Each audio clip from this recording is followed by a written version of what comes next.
In 1972, Johnny Nash recorded and wrote a song called I Can See Clearly Now.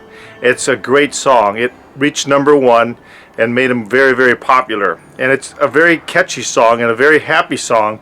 We all want to see a bright sunny day and see things clearly.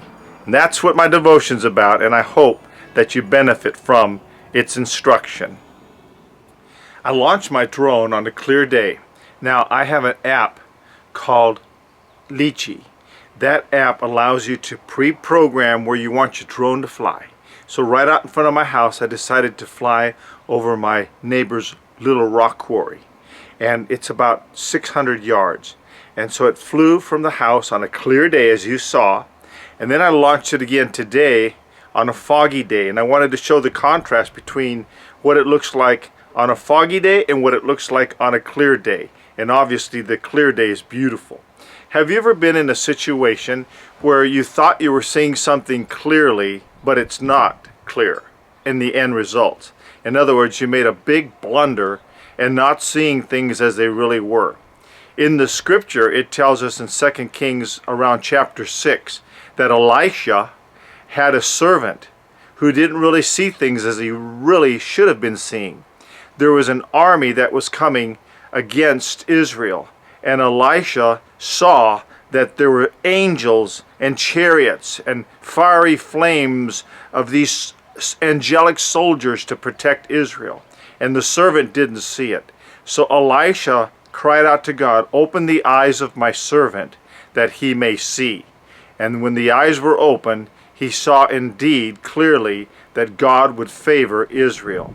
And that's what we need to do. We need to ask God to give us favor, that we can see clearly. Now, he gives us some things that are very obvious. He gives us the scripture. The Bible tells us that we can see through the eyes of the scripture the things that are valuable. And the scripture's full of examples of going to God, seeking him first, asking him to mark our path and make things clear. And I really believe we shouldn't be making any decisions, especially big ones like marriage and moving and changing jobs, things that are life-changing, that we need to go to the Lord, seek his face in prayer, privately, quietly, and then get the counsel of some wise people to see if it bears witness. And then obviously if you're married, ask your wife or your husband and together agree.